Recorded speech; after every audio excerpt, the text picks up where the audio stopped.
Hi guys, எல்லாரும் எப்படி இருக்கீங்க? எல்லாரும் சூப்பராக இருப்பேன்னு நினைக்கிறேன். நானும் ரொம்ப சூப்பராகவே இருக்கேங்க. ஸோ இன்னைக்கு வீடியோ பார்த்தீங்க அப்படின்னா டிஃப்ரெண்ட்டாக இருக்க போகுது. என்னடா ஏதோ பில்டிங்லாம் இருக்குது அப்படின்னு சொல்லி கேட்குறீங்களா? எஸ், இன்னைக்கு பார்த்தீங்க அப்படின்னா ஐஆர்சிடிசியில் டார்மெட்ரி எப்படி புக் பண்ண போகிறது அப்படின்ற ஒரு வீடியோ தான் இன்னைக்கு நீங்கள் பார்க்க போகிறீங்க. ஸோ இதுக்கு உங்களுக்கு டிக்கெட் ரிசர்வேஷன் பண்ணியிருக்கணுங்க. ஸோ டிக்கெட் ரிசர்வேஷன் பண்ணியிருந்தால் மட்டும்தான் அந்த டிக்கெட் ரிசர்வேஷனோட பிஎன்ஆர் நம்பர் வச்சு தான் டார்மெட்ரி புக் பண்ண முடியும். ஸோ இதை ஃபஸ்ட்டே உங்களுக்கு சொல்லிடுறேன். ஏன் அப்படின்னா வீடியோ ஸ்கிப் பண்ணி பார்ப்பீங்க. ஸோ அந்த பிஎன்ஆர் டீட்டெயில்ஸ் சொல்லலையே அப்படின்ற பேருக்கு நிறைய பேருக்கு தெரியும். ஸோ பிஎன்ஆர் இருந்தால் மட்டும்தான் ஐஆர்சிடிசியில் டார்மெட்ரி புக் பண்ண முடியும்.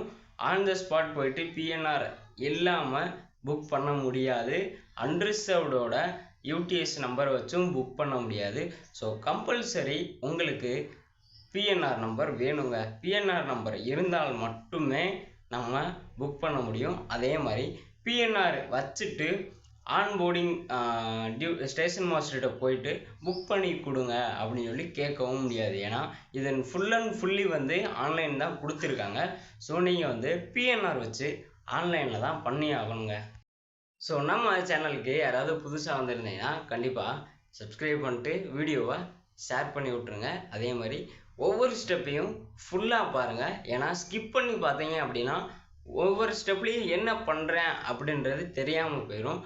தெரியாமல் போனால் நீங்கள் புக் பண்ணும்போது ஸ்லாட் நாட் அவைலபிள் அப்படின்னு சொல்கிற மாதிரி ஏதோ ஒரு மிஸ்டேக் காட்டிக்கிட்டே இருக்கும், எரர் காட்டும். அதனால் வீடியோவை ஸ்கிப் பண்ணாமல் தயவு செய்து பாருங்கள். ஸோ வீடியோக்குள்ளே போகிறதுக்கு முன்னாடி மறக்காமல் சப்ஸ்கிரைப் பண்ணிவிட்டு பெல் ஐக்கானை தட்டி விட்ருங்க. வாங்க வீடியோக்குள்ளே போகலாம். வீடியோ பார்த்து எனக்கு இந்த டவுட் இருக்குது, இந்த இந்த ப்ராசஸில் என்ன பண்ணணும் அப்படின்ற மாதிரி ஏதாவது உங்களுக்கு டவுட் இருந்தால் தயங்காமல் கமெண்ட் செக்ஷனில் கேளுங்க. நான் எல்லாருக்குமே ரிப்ளை பண்ணுவேங்க. ஸோ இன்னொரு விஷயமும் சொல்லிடுறேங்க. ஸோ ஸ்டார்டிங்கில் ஒரு பிஎன்ஆர் வச்சு போட்டிருப்பேன், போக போக ஒரு பிஎன்ஆர் வச்சு போட்டிருப்பேன். ஏன் அப்படின்னா நான் புக் பண்ணும்போது நான் புக் பண்ணலை. நான் புக் பண்ணது காட்பாடியில் நான் ஐஆர்சிடிசி போட்டிருந்தேன். ஸோ அது அங்கே ஆன் டியூட்டி ஸ்டேஷன் மாஸ்டர்கிட்ட போயிட்டு தான் கேட்டேன். அதுக்கப்புறம் தான் எனக்குமே எப்படி புக் பண்ணணும் அப்படின்ற விவரம் தெரிஞ்சுது. அதனால தான் சரி உங்கள்கிட்டையும் ஷேர் பண்ணலாமே அப்படின்னு சொல்லிட்டு வீடியோ போட்டிருக்கு. என்ன ஒரு டிஃப்ரென்ஸ் அப்படின்னா ஒவ்வொரு ஸ்டேஷனுக்கும் ஒவ்வொரு டார்மெட்ரி இருக்கும். ஒவ்வொரு டார்மெட்ரிலையும் ஃபேர் இன்க்ரீஸ் ஆகுங்க. ஸோ எனக்கு காட்பாடியில் 70 ரூபா சார்ஜ் பண்ணாங்க. மேக்ஸிமம் நான் ஏசி டார்மெட்ரி 100க்குள்ளே தான் இருக்கும்.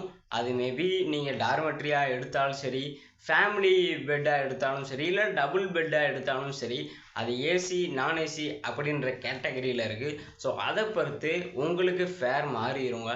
இதை நான் ஸ்டார்டிங்லேயே சொல்லிடுறேன். என்னடா 70 ரூபா அப்படின்னு சொல்லி போட்டுட்டு உள்ளே போகும்போது 200 300 500 காட்டுதே அப்படின்னு சொல்லி நினைப்பீங்க. அது நீங்கள் செலக்ட் பண்ணுற கேட்டகரியை பொறுத்து தான் இருக்குது. ஏசியாக இருந்தாலும் சரி, நான் ஏசியாக இருந்தாலும் சரி, அது டார்மெட்ரியா இல்லை டபுள் பெட்டு ரூமா இல்லை ஃபேமிலி ரூமா அப்படின்றத கன்சிடர் பொறுத்து தான் உங்களுக்கு அமௌண்ட்டு இன்க்ரீஸ் ஆகும், டிக்ரீஸ் ஆகும். அதே மாதிரி ஒவ்வொரு சில ஸ்டேஷனில் டார்மெட்ரி இருக்கா என்னன்றதை நீங்கள் பிஎன்ஆர் போட்டாலே உங்களுக்கே தெரிஞ்சிடும். டெஸ்டினேஷன் ஸ்டேஷன் கோடு இருக்கும், ஆரிஜினேஷன் அதாவது எங்கேருந்து போகிறீங்க வர்றீங்கன்றது இருக்கு இல்லையா. ஸோ ரெண்டுமே உங்களுக்கு காட்டும். ரெண்டுமே பாருங்கள். ரெண்டுமே பார்த்துட்டு அதுக்கப்புறம் நீங்கள் ஃபிக்ஸ் பண்ணிக்கோங்க. எங்கே போயிட்டு எங்கே நம்ம ஸ்டே பண்ணிக்கலாம் அப்படின்றத பார்த்துட்டு நீங்கள் அந்த மாதிரி புக் பண்ணிக்கோங்க. திரும்ப திரும்ப சொல்கிறேன், என்னடா 70 ரூபா போட்டுட்டு 500 600 இந்த மாதிரி ஃபேர் வருதே அப்படின்னு சொல்லி நினைக்காதீங்க. ஒவ்வொரு பிளேஸ்க்கும் ஒவ்வொரு அமௌண்ட்டு சேஞ்ச் ஆகும். அதனால் பார்த்து நீங்கள் மேக்ஸிமம் டார்மெட்ரியே கம்ஃபர்டபுளாக இருக்குங்க. சரி, ரொம்ப பேச வேணாம், ப்ராசஸில் இறங்கிடுவோம். பிஎன்ஆர் டீட்டெயில்ஸ் அதாவது நான் காட்டியிருப்பேன்.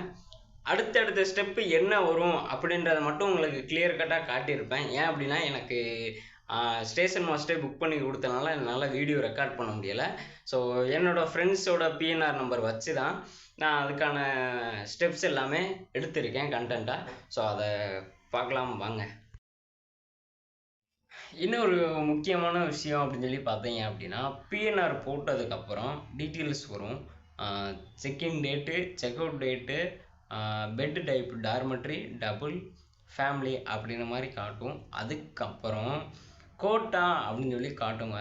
அந்த கோட்டால வந்து ஆ நீங்க ட்ராவல் பண்றப்போ உங்க கூட மேல் கேட்டகரி அதாவது உங்க ஃப்ரெண்ட்ஸ் எல்லாம் ஜென்ஸா இருக்காங்க அப்படின்ற பட்சத்தில, அந்த கோட்டால ஜெனரல் மேல் அப்படின்ற ஆப்ஷன் கிளிக் பண்ணணும். இது எப்போ ஜெனரல் மெயில் கிளிக் பண்ணணும் அப்படின்னா, டார்மெட்ரி புக் பண்ணும்போது மட்டும் தான் ஜெனரல் மெயில் அப்படின்ற கோட்டா உங்களுக்கு இருக்கும். மித்தபடி அதே மாரி டார்மெட்ரி, ஏசி டார்மெட்ரி அப்படின்னாலுமே உங்களுக்கு அந்த ஜெனரல் மெயில் கோட்டா வராது. டார்மெட்ரி அப்படின்னு வரும்போது மட்டும் தான் நான் ஏசியில ஜெனரல் மெயில் வரும். அதே மாரி அதுக்கடுத்து இருக்க டபுள், ஃபேமிலி அப்படின்ற கேட்டகரியில எடுத்தீங்க, சூஸ் பண்ணீங்க அப்படின்னா, ஜெனரல் மேல் அப்படின்ற கோட்டா உங்களுக்கு செலக்ட் ஆகாது.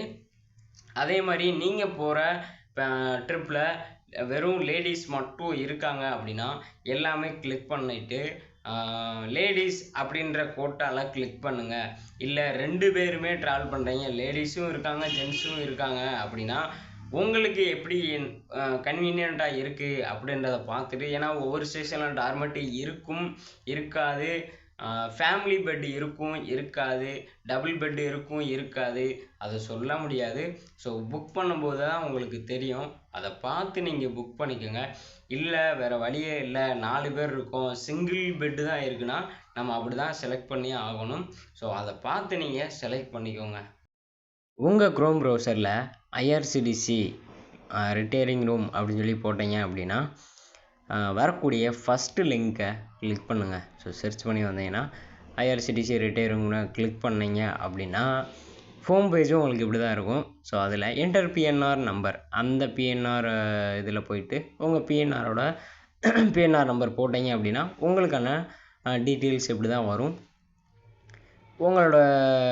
உங்களுக்கு எங்கே ரிட்டயரிங் ரூம் தேவையோ அந்த பிளேஸை கிளிக் பண்ணிவிட்டு ப்ரொசீட் கொடுத்தீங்கன்னா உங்களோட பேசஞ்சருக்கான டீட்டெயில்ஸ் எல்லாமே வரும், யார் யார் ட்ராவல் பண்ணுறான்னு. ஸோ அதில் யாருக்கு வேணும் அப்படின்ற மட்டும் செலக்ட் பண்ணிவிட்டு செக்இன் டேட்டில் என்னைக்கு வேணும் அப்படின்ற டீட்டெயில்ஸை செலக்ட் பண்ணிவிட்டு பெட் டைப்பில் டார்மெட்ரி, டபுள், ஃபேமிலி எதை கிளிக் பண்ணிவிட்டு ஏசியா நான் ஏசியா அப்படின்றத கிளிக் பண்ணிவிட்டு ஜென்ரல், லேடீஸ், ஜென்ரல் மேல் இதில் என்னவோ அந்த கேட்டகரியை செலக்ட் பண்ணி செக் அவைலபிலிட்டின்னு கொடுத்தீங்கன்னா ஒரு வேளை ஸ்லாட் அவைலபிளாக இருந்துச்சுன்னா உங்களுக்கு இந்த டீட்டெயில்ஸ் வருங்க. எத்தனை பேருக்கு நம்ம செலக்ட் பண்ணியிருக்கோமோ அந்த டீட்டெயில்ஸ் வரும். டபுள் பெட்டு 12 மணி நேரத்துக்கு எனக்கு அங்கே இருக்குது அப்படின்ற மாதிரி கொடுத்துருக்காங்க. ஸோ அதை கிளிக் பண்ணிவிட்டு டீட்டெயில்ஸ் எல்லாம் ஒரு தடவை ஃபுல்லாக வெரிஃபை பண்ணதுக்கப்புறம் ப்ரொசீட் கொடுக்கணுங்க. ப்ரொசீட் கொடுத்தீங்க அப்படின்னா இந்த ரூம் டைப்பு R3 டார்மெட்ரி அப்படின்னு சொல்லிட்டு எல்லா டீட்டெயில்ஸும் வரும். கீழே உங்களோட personal details, address, Aadhaar proof அந்த மாதிரி எல்லாம் கேட்பாங்க.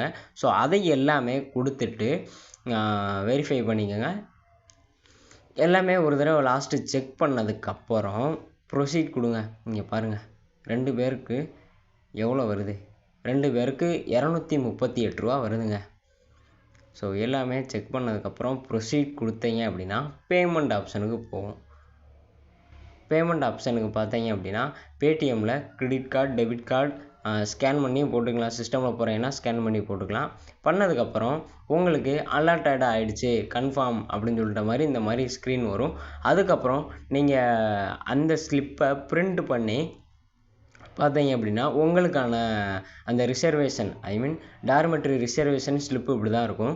ஸோ இதை கொண்டு போய் ஆன் டியூட்டி ஸ்டேஷன் மாஸ்டர்கிட்ட கொண்டு போய் காட்டினீங்க அப்படின்னா அவங்களோட சிஸ்டமில் ரிஜிஸ்டர் பண்ணிட்டு உங்களுக்கான ஒரு டார்மெட்ரி கீ கொடுத்துருவாங்க. ஸோ இதில் கேன்சல் பண்ணுற ஆப்ஷன், டேர்ம்ஸ் அண்ட் கண்டிஷன்ஸ், எப்போ புக் பண்ணணும், எப்படி புக் பண்ணணும், என்ன ப்ரொசீஜர் அப்படின்ற டீட்டெயில்ஸ் கொடுத்துருக்காங்க, தியரியாக கொடுத்துருக்காங்க. ஸோ அதை படித்து பார்த்து தெரிஞ்சுக்குங்க. ஒருவேளை எனக்கு கேன்சல் பண்ணணும் அப்படின்னாலும் கேன்சல் பண்ணுறதுக்கான கைட்லைன்ஸ் இதில் கொடுத்துருக்காங்க. ஸோ அதையும் செக் அவுட் பண்ணி பாருங்கள். ஆக மொத்தம் புக் பண்ணதுக்கப்புறம் இந்த மாதிரி தான் இருக்கும். கீயை வாங்கியாச்சு. நான் என்னோடய டார்மெட்ரியில் சூப்பராக என்ஜாய் பண்ணிட்டு ரிலாக்ஸ் பண்ணிட்டு கிளம்புனேன். நீங்களும் இந்த மாதிரி உங்களோட ஜேர்னியை சூப்பராக கம்ப்ளீட் பண்ணலாம். ஃபுல்லாக பார்த்துருப்பேன்னு நினைக்கிறேன். உங்களுக்கு புரிஞ்சிருக்கும்னு நினைக்கிறேன். ஒரு வேளை புரியலை, எங்கே டவுட் இருக்குது அப்படின்னா கமெண்ட் செக்ஷனில் கமெண்ட் பண்ணுங்கள். கண்டிப்பாக உங்களுக்கு ரிப்ளை பண்ணுறேன். அதுக்கான ஆன்சரும் உங்களுக்கு கொடுத்துறேன். இல்லை ஏதாவது டவுட் இருக்குது, இல்லை நான் எனக்கு இந்த மாதிரி புரியலை அப்படின்னு சொன்னாலும், என்ன உங்களுக்கு queries இருந்தாலும் கமெண்ட் செக்ஷனில் கமெண்ட் பண்ணுங்கள். உங்களுக்கு நான் ரிப்ளை பண்ணிடுறேன். ஸோ வீடியோ பிடிச்சிருக்குன்னு நினைக்கிறேன். பிடிச்சிருந்தா மறக்காமல் லைக், கமெண்ட், சப்ஸ்கிரைப் பண்ணிட்டு ஷேர் பண்ணிடுங்க. ஸோ இன்னொரு ஒரு ட்ராவல் ஜேர்னியில் உங்களை நான் சந்திக்கிறேன். அன்டில் டேக் கேர் ஃப்ரம் உங்கள் Vinod vlogs. Tata, bye by.